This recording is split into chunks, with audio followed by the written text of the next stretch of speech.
Welcome back to on റോഡിന്റെ പുതിയൊരു എപ്പിസോഡിലേക്ക് എല്ലാവർക്കും സ്വാഗതം. ഇന്ന് നമ്മുടെ കൂടെയുള്ളത് the all new land rover defender ആണ്. 2023 ആണ്.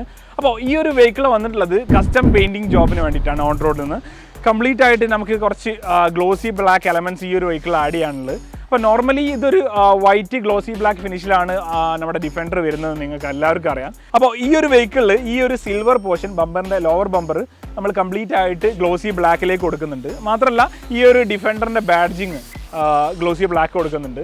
പിന്നെ ഈ ഒരു ആപ്പില്ലറിൻ്റെ പോർഷൻ നോക്കിയാൽ അറിയാം, അതിൻ്റെ മുകളിലും താഴെയായിട്ട് ഗ്ലോസി ബ്ലാക്കിൽ തന്നെയാണ് ഉള്ളത്. അപ്പോൾ ഈ ഒരു ആപ്പില്ലറും രണ്ട് സൈഡും നമ്മൾ ഗ്ലോസി ബ്ലാക്ക് ഫിനിഷ് കൊടുക്കും. പിന്നെ ഇതിൻ്റെ സൈഡ് പോർഷനിലേക്കാണ് വരുന്നത്. സൈഡ് പോർഷനിൽ ആ ഒരു ഫുഡ് സ്റ്റെപ്പ് കാണാം. ആ ഫുഡ് സ്റ്റെപ്പിൻ്റെ എൻഡിലായിട്ട് ഒരു സിൽവറിൻ്റെ ആ ഒരു പെയിൻറ്റിങ് കാണാം. അത് കംപ്ലീറ്റ് ആയിട്ട് ഗ്ലോസി ബ്ലാക്കിലേക്ക് മാറ്റിയെടുക്കുന്നുണ്ട്. പിന്നെ റിയർ സൈഡിലേക്ക് വരുമ്പോൾ അതിൻ്റെ ലോഗോ അഗെയിൻ ഗ്ലോസി ബ്ലാക്ക്. ഞാൻ ഗ്ലോസി ബ്ലാക്ക് എന്ന് പറഞ്ഞ് വീണ്ടും റിപ്പീറ്റ് ചെയ്യുന്നില്ല. അതുപോലെ ഈ ഒരു ഫ്രണ്ടിലെ ഈ ഒരു ബമ്പറിൽ വന്ന പോലെ തന്നെ നമ്മുടെ റിയർ ബമ്പറിലും നിങ്ങൾക്ക് ആ ഒരു സിൽവർ പോർഷൻ കാണാം. അതും നമുക്ക് പെയിൻറ്റ് ചെയ്യേണ്ടതായിട്ടുണ്ട്. അപ്പോൾ കംപ്ലീറ്റ് ആയിട്ടുള്ള ഒരു ബ്ലാക്ക് ഔട്ട് ചെയ്യാൻ വേണ്ടിയിട്ടുള്ള ഒരു പാക്കേജിനാണ് ഈ ഒരു ഡിഫൻഡർ വന്നിട്ടുള്ളത്. അതിൻ്റെ വീഡിയോ കാണാം.